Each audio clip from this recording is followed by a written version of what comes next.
What's going on, guys? It's Nick here, back with another video. Today I'll be going over the wide receivers and a few tight ends that have seen their value go up after the draft or the draft process. And we're just going to jump right into things with Gabriel Davis. Now, the Bills lost Emmanuel Sanders, they lost Cole Beasley this offseason, and that might not seem like a big deal, right? Those names in the back of your head, you're like, well, Sanders was declining, Cole Beasley is only so valuable, right? But that's 184 targets. And when you look at Stephon Diggs, you're like, well, maybe some of that goes to him. I mean, he was already commanding 164, right? He has room to grow on that if we really think he has just a monster season. But he's not going to have 250 targets, right? Like, there's a ceiling to what you can give one player. And so with 184 available from last season and already giving 164 to Diggs last year, there's not a ton of room to grow there. Now, they did bring in Jamison Crowder. They did draft wide receiver in the 5th round that I have seen some people like pretty excited about. Maybe he's someone we can take a shot on really late in drafts, maybe in best ball teams where we drafted Josh Allen.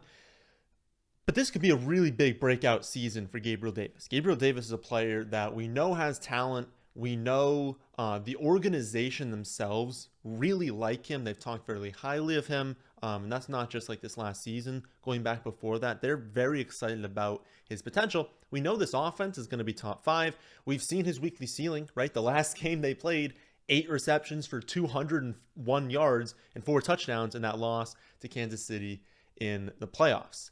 This will be his age 23 season, so still very young, entering his 3rd season in the league. That's right in line when players typically have breakout seasons. So I know he's going to be a trendy pick this summer, but for good reason. You can't like look at what's happened this offseason, what happened in the draft. I'm not going super heavily at wide receiver.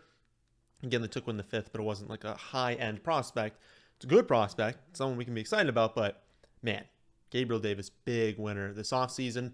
Another wide receiver going up in value is Marquise Brown, at least to an extent, right? He already ranked 9th in targets last season. So thinking that he's going to all of a sudden increase to like 5th in the league is probably wishful thinking, right? That is probably not going to happen.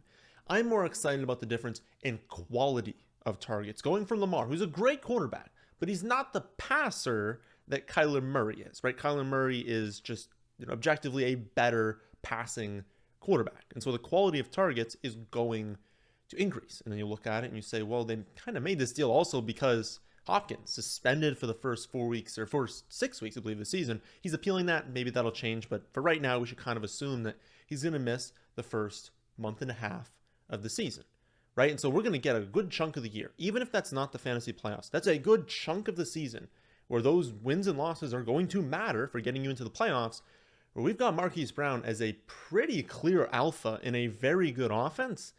He's going to be very productive in fantasy over that stretch.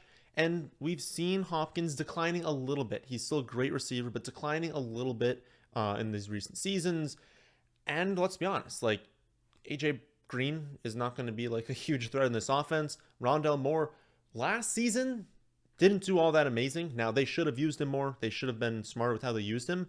But there's a world where he ends up being a bust, and they already lost Christian Kirk. Like, there's room in this offense for Marquise Brown. And he's also a very talented receiver with a very talented quarterback. There's a lot of upside here. And then you think like, oh, was this just grabbing a guy who's like relatively cheap, right? Because Baltimore didn't want to give Marquise Brown an extension, right? And then also he wanted to leave because he didn't feel he was being used properly. So he's going to a team that he definitely signed off on, right? They definitely talked to him, or like, is this a team you'd be willing to be traded to? And he probably said yes, or he did say yes. It's a team that they gave up the 23rd overall pick in the draft to acquire this kid. They're not doing that to rent him for a year, hope that he plays out, his 5th year option, and then they just like get rid of him. They don't sign to extension, right? They give up the 23rd overall pick because they are planning to give him an extension. That means he is just part of their organization long term. At least that's what their mindset is this season. They're going to use him. They're going to give him plenty of volume. He's probably going to be good in fantasy. I'm very excited about the upside. I don't think you can view him anything other than a winner after this. Sticking with this trade, there's a lot of things that have impacted in this trade. You look at the other side. You look at Baltimore. Rashad Bateman. Mark Andrews. Massive winners from this as well.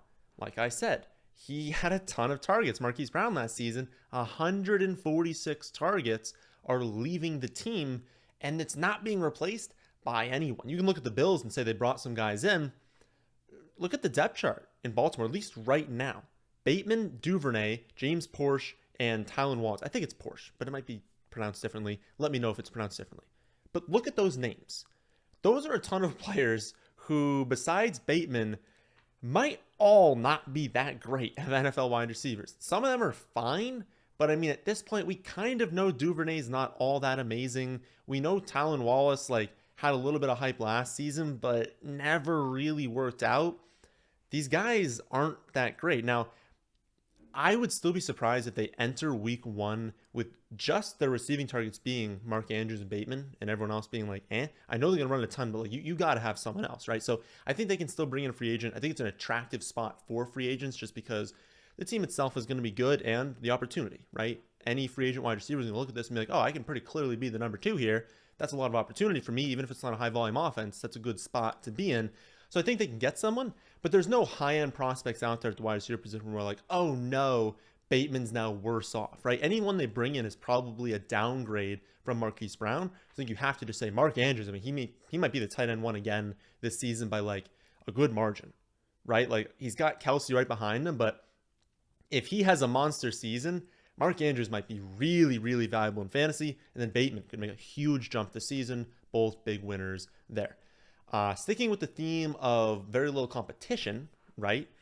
We're going to have to talk about the Bears, right? I think you have to consider Darnell Mooney and Cole Kmet really big winners as well. And honestly, we'll throw in our boy Byron Pringle as a late round sleeper as well. I was expecting personally the Bears to go out and be aggressive in the draft multiple early wide receivers. Maybe you're not going to hit on all of them, but you're increasing your chance of going to hit on someone, right?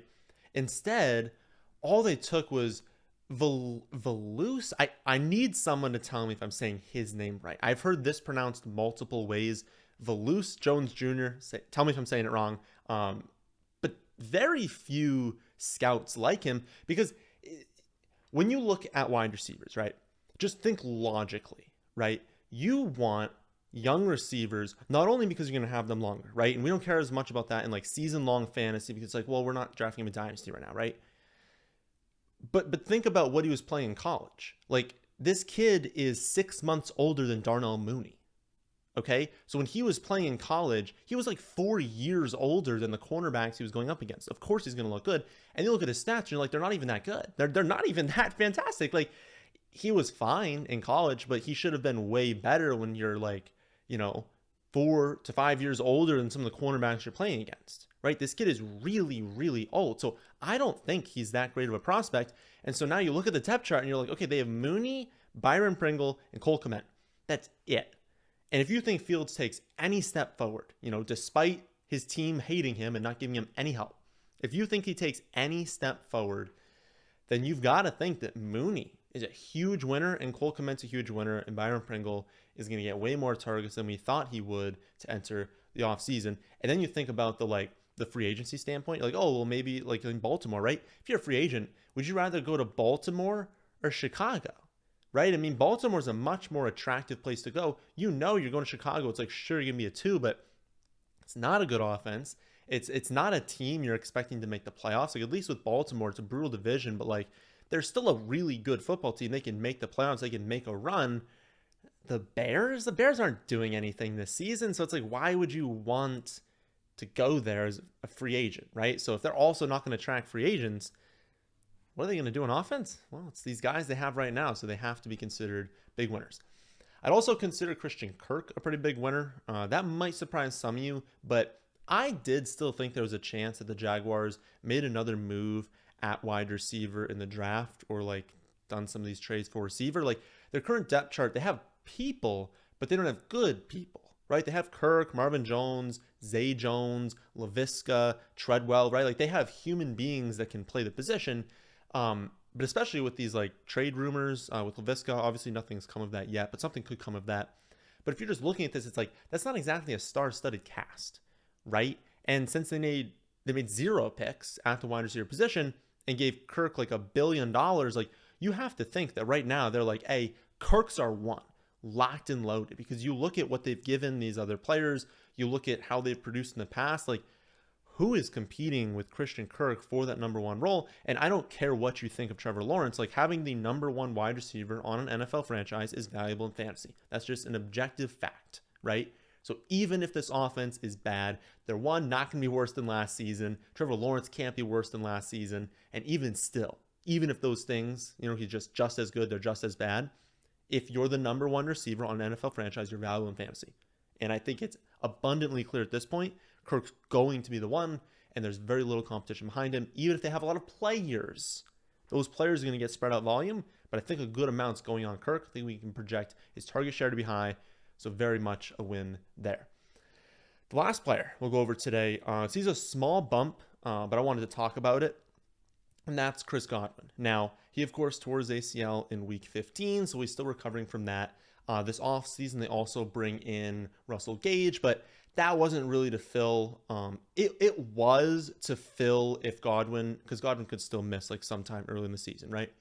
It was to fill that, but it was more to fill AB. Like AB there was like a hole there because they really like using three receivers a lot. And so they wanted, when everyone's healthy, to have Evans, Godwin, and Gage, right? They really wanted to have that. And obviously it's insurance policy as well. But when you consider they did that, they only did that for like free agency.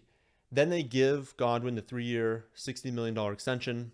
Then they don't draft a single wide receiver. To me, that shows that they feel extremely confident in his recovery. Again, not that he'll be 100% in week 1, but that his recovery is going great, that at some point early in the season, he will be 100%.